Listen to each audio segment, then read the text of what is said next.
आगे करते हैं types of reaction. Carbon compound का जो ये हिस्सा है बहुत इजी है, ठीक है। Types of reaction. तो टाइप्स ऑफ रिएक्शन में जो है बहुत छोटी छोटी बातें आपको ध्यान रखनी है। जैसे कि बस कोई चीज हम कार्बन कंपाउंड का जलाते हैं, तो जलाने के बाद हमें CO2 और वाटर और एनर्जी या हीट मिलती है, तो उसी को बोलते हैं रिएक्शन, और उसको बोलेंगे हम कंबशन रिएक्शन, ठीक है। तो पहला है कंबशन रिएक्शन। तो कंबशन रिएक्शन आ गया ये। इसकी क्या क्वालिटी है, कैसे काम करता है? तो कोई भी ऑर्गेनिक कंपाउंड, जो मैं लिख रहा हूं बस यही आपको ध्यान रखना है। कोई भी ऑर्गेनिक कंपाउंड, ऑर्गेनिक जिसमें कार्बन हाइड्रोजन होता है, ठीक है ना। ऑर्गेनिक कंपाउंड आप जलाओगे, जलाने के लिए हवा चाहिए, ऑक्सीजन, तो आपको मिलेगी CO2, आपको मिलेगा H2O, और आपको मिलेगा एनर्जी, यानी कि यहाँ पे हीट लिख दो, ठीक है ना, और साथ में मिलेगी हीट। एग्जाम्पल के लिए आप ये समझो कि जैसे मैं ऑर्गेनिक कंपाउंड यहाँ पे जला रहा हूँ, इथेन। जिन्होंने आयोटेक्निमिक नहीं सीखी वो जाके फटाफट देखें और सीखें। अगर आप इथेन जला रहे हो, ये इथेन है, तो यहाँ पे अगर आप इथेन ऑक्सीजन की प्रेजेंस में जलाओगे तो आपको मिलने वाला है CO2, वाटर और हीट मिलेगी। अब ये वाली चीज लिखने के बाद इसको बैलेंस करना होता है, तो दो कार्बन, तो यहाँ दो लगाओ, पहले कार्बन बैलेंस होता है, फिर हाइड्रोजन, फिर ऑक्सीजन, CHO एसिट्रिक बना लेना है बैलेंस करने के लिए, ठीक है। इसके हिसाब से कार्बन बैलेंस कर लिया, दो, हाइड्रोजन तीन और तीन छह, तो यहाँ पे कितना लग जाएगा, थ्री, क्योंकि 3 2 6 हो जाता है। अब ऑक्सीजन देखो चार, और ये तीन सात, तो यहाँ पे लिखना है 7/2, क्योंकि फ्रैक्शन में लिखेंगे ये 2 2 से कट जाएगा, सात ऑक्सीजन आ गया, तो ये हो गया बैलेंस, ठीक है ना। तो ये पहली रिएक्शन जो आप पढ़ रहे हो इसको कंबशन रिएक्शन बोलते हैं। देखो, कंबशन करते टाइम आपने फ्लेम देखी होगी, जिसमें फ्लेम जनरेट होता है। जिन भी चीजें में फ्लेम जनरेट हो रहा है, इसका मतलब है वो कंपाउंड जो जल रहे हैं वो गैसेस फॉर्म में वो जलते हैं, ठीक है। वोलाटाइल नेचर के होते हैं, वो ऊपर आते हैं, फिर उसके बाद जलता है, तो वो फ्लेम जैसी चीजें बनाते हैं, ठीक है। कोयला आपने देखा होगा, उसमें कोई फ्लेम नहीं बनता, इसका मतलब उसमें कोई गैसेस कंपाउंड नहीं है, वो सिर्फ प्योर और प्योर एटम जल रहे हैं, ठीक है ना। अब हम यहाँ पे देख रहे हैं फ्लेम वाली चीज, और फ्लेम से अब हमें कलर याद रहेगा। तो ब्लू कलर होता है एक फ्लेम का, येलो कलर होता है और रेड कलर, ठीक है ना। रेड और येलो, ठीक है ना, ये कलर आ गए। अब यहाँ पे एक चीज समझा जाए तो विबग्योर, विबग्योर में आप यहाँ पे एक ध्यान से देखो, रेड कलर में सबसे कम एनर्जी होती है, येलो कलर में उससे ज्यादा, फिर ब्लू कलर में सबसे ज्यादा। अब ये एनर्जी का कम ज्यादा कैसे सीक्वेंस हो रहा है, ऑक्सीजन की सप्लाई की वजह से।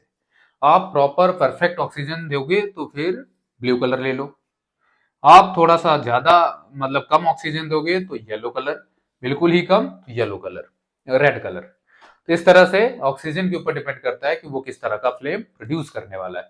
तो कंबशन रिएक्शन में आपको याद रखना है, ऑर्गेनिक कंपाउंड ऑक्सीजन और CO2 और H2O और हीट प्रोड्यूस करता है, बैलेंसिंग का पैटर्न मैंने बता दिया है। अगला रिएक्शन जो यहाँ पे आता है उसका नाम है ऑक्सीडेशन रिएक्शन, ठीक है। ऑक्सीडेशन के बारे में बात करेंगे अब ऑक्सीडेशन करवाने वाले को ऑक्सीडाइजिंग एजेंट बोलते हैं। तो ऑक्सीडाइजिंग एजेंट भाई कौन है? तो ऑक्सीडाइजिंग एजेंट का आज से नाम हम ध्यान रखेंगे, वो है KMnO4। KMnO4 अल्कलीन लिखते हैं, अल्कलीन मतलब बेसिक मीडियम में, अल्कलीन KMnO4, और साथ में लिख देते हैं अल्कलीन K2Cr2O7। K2Cr2O7। अच्छा, ये पावरफुल ऑक्सीडाइजिंग एजेंट होते हैं, इनको आपने ध्यान रखना है। जब भी रिएक्शन में आपको ये दोनों मिल जाएंगे तो आप हमेशा कैसे रिएक्शन को करोगे, कोई भी ऑर्गेनिक कंपाउंड होगा, खासकर अल्कोहल वाले, तो यहाँ पे अल्कोहल आपको पता है, अल्कोहल होगा, और फिर उसके बाद ये ऑक्सीडाइजिंग एजेंट होगा। ऑक्सीडाइजिंग एजेंट तो क्या बनाओगे आप, एसिड बनाओगे। जैसे एग्जांपल समझते हैं, यहाँ पे मैंने लिख दिया CH3CH2OH यानी इथेनॉल। अब हम यहाँ पे लेंगे KMnO4, KMnO4 लिया, या फिर R करके लिख दो K2Cr2O7, ये चीज लिख दो कोई भी इन दोनों में से। तो आप ये पहले कार्बन को ऐसे ही CH3 और इस लास्ट वाले को COOH कर दोगे। ऑक्सीडेशन का मतलब होता है एडिशन ऑफ ऑक्सीजन। तो देखो इस वाले में एक ऑक्सीजन ऐड हो गया, ऐड करने वाले को क्या बोलते हैं, ऑक्सीडाइजिंग एजेंट। ऐसे कितनी भी रिएक्शन लिख लो आप, जैसे ये एक कार्बन वाला, ये आ गया मेथनॉल, इसको आप फिर से ये ऑक्सीडाइजिंग एजेंट यूज करो तो ये बन जाएगा HCOOH, ठीक है, इसको फॉर्मिक एसिड बोलते हैं। जो कि मिथेनोइक एसिड के नाम से भी फेमस है, जो आपको स्टिंग मारती है, डंक मारती है, एंट वगैरह, तो यही मजा आपको देता है बाद में। ठीक है, मजा नहीं भाई, सजा सजा। नेक्स्ट जो रिएक्शन है उसका नाम है एडिशन रिएक्शन। अब एडिशन होगा, कुछ ना कुछ चीज का ऐड करेंगे, तो यहाँ पे हाइड्रोजन का एडिशन होता है।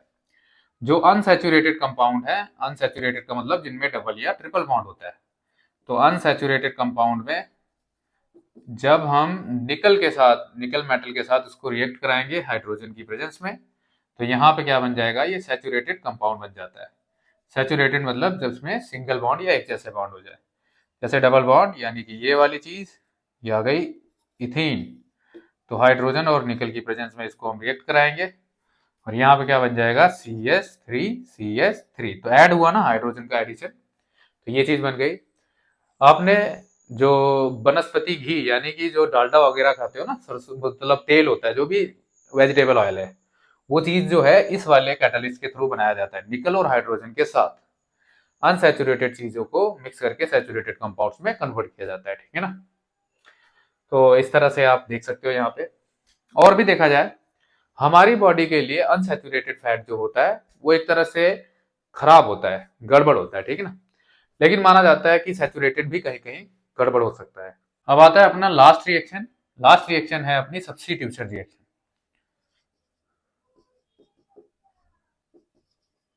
सब्स्टिट्यूशन रिएक्शन, तो इस वाली रिएक्शन को ध्यान से समझे। इसमें क्या होने वाला है, सब्स्टिट्यूट होगा। जैसे मान लो यहाँ मीथेन डाला और यहाँ पे क्लोरीन डाला जाएगा। यहाँ पे सनलाइट का होना बहुत जरूरी है, तो सनलाइट की वजह से इसमें से फ्री रेडिकल टूटते हैं। फ्री रेडिकल ऐसे समझ लो कि ये क्लोरीन आपस में टूट जाएंगे अपना अपना इलेक्ट्रॉन लेके, इस तरह से। तो अब ये जो क्लोरीन है ये जुड़ता जाएगा इसके साथ, तो यहाँ पे बन जाएगा CHCl। ठीक है, 3 प्लस HCl जनरेट हो जाएगा। ठीक है ना, इस तरह से। अगर वो बोलता है क्लोरीन बहुत ज्यादा है, तो आप इस रिएक्शन को आगे कंटिन्यू कर सकते हैं।